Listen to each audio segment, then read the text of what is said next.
Today, we'll be shooting a scene in a very lovely location. We're currently in an industrial style loft and we brought with us the Dedolight portable studio kit. We have 3 hard lights at our disposal and one of them even has an imaging projector, which means that we can project all sorts of patterns on the walls. And we also have 2 soft lights. Now, taken together, this means that we have a lot of different options. We can create a lot of different styles for our scenes. But our current location is presenting a bit of a problem. And that is because there's a lot of sunlight streaming in through the windows. And the exposure in the background is actually about 5 to 6 stops higher than it is on my face. And we can try and deal with this problem in 2 ways. One, we could try and increase the amount of light we're outputting inside our location, or we could try and reduce the light coming in from the outside. Now, the first option would mean that you would try and color balance the light coming from the outside, with the sun being about 600 to 500 Kelvin, depending on the day, and that of our tungsten lights, which are about 3200 Kelvin. You could apply a CTB gel to this, and depending on the strength, you could lose up to 1/2 of a stop. And this is clearly not working to our advantage. So instead, we'll choose to do something about the light coming in.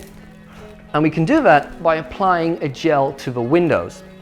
Now, this particular gel will solve both of our problems in one go, because not only does it include a neutral density filter, we also have a full CTO in here.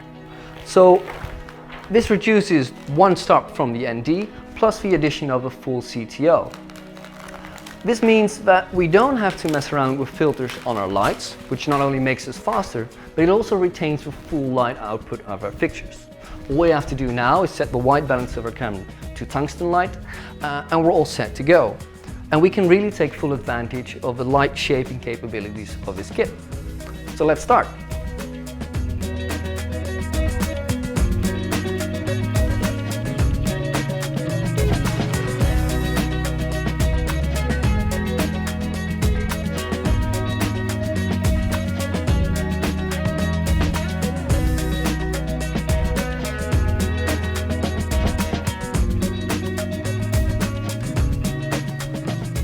So, while our model, Lena, is struggling to open up a wine bottle, which I'm sure she'll manage, let's talk about what we just created.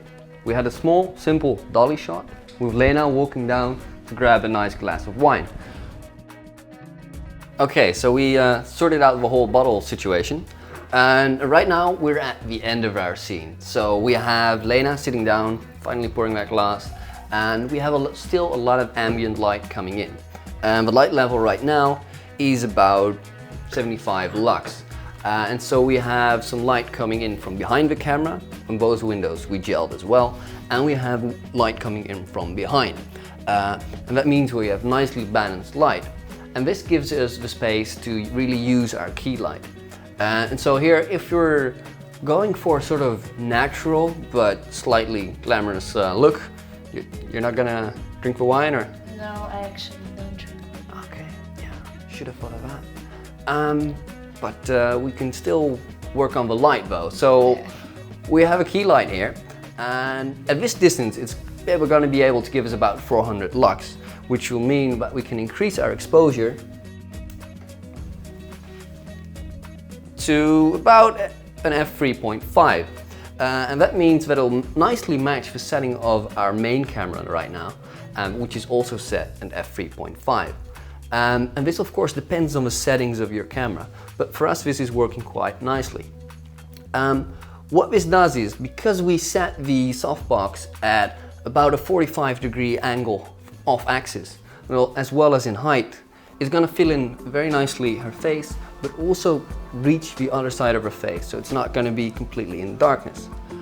Of course, we still want to control the contrast a little bit. We don't want to overemphasize the direction. We can now turn on the fill light. So now with the fill light turned on, it's about an f2.2. It's about 200 lux, and this contrasts nicely with about the 600 lux coming in from our key light. So we have a nice contrast ratio here, and it's about 1:4 or 1:2. This is enough. We have our key light, we have our fill light, Now it's time to see if we can add something extra to it. We have a very natural lighting theme, but it's nice to add somewhat of a backlight. It's very important not to overdo it, and here we've attached one Dedolight to the staircase, and we spotted it in almost completely.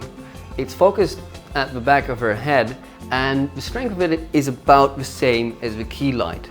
So this means that we get a nice little hair light, but you have to be careful with the positioning.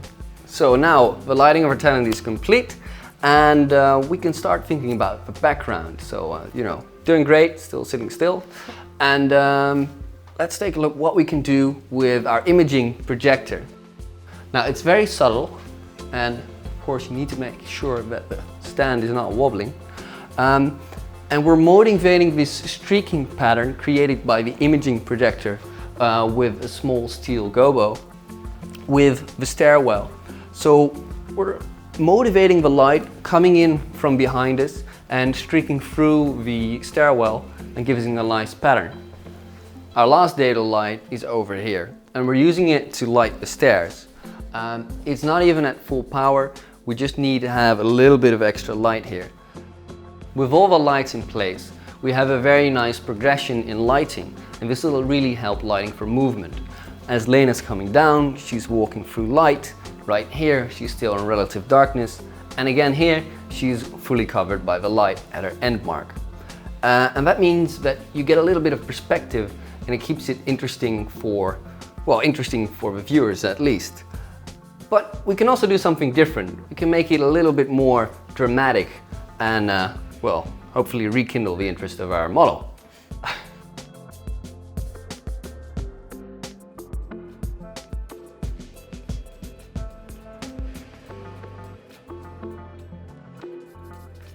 Can I go now? Yes. Once we've explained all the lights. So maybe it's a bit over dramatic, but let's go through them anyway. We changed out our key light for something that is much harder. We've got an imaging projector here, and we have a really classic Venetian blinds going on here. In order to make this effect really profound, we really had to shut all the curtains and make sure we block as much light as we can. So rounding up the sequence is that here we have a very strong key light, and we need to fill it up ever so slightly. So we have a softbox with a grid, again to really minimize the light spill, giving us a contrast ratio of about 1:8. And that means that the softbox isn't doing a lot of work, but it's really necessary to make sure it doesn't go to complete blackness.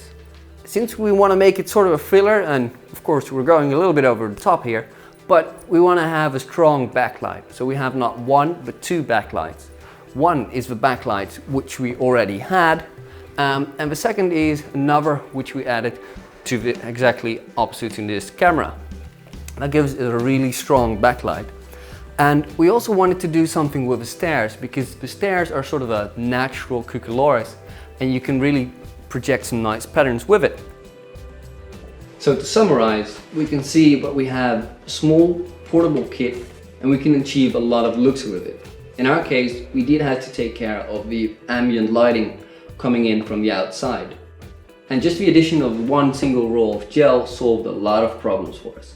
So we have a lot of different variety to choose from. We can go from really naturalistic light with the light that is available to us. We simply add some touches to it.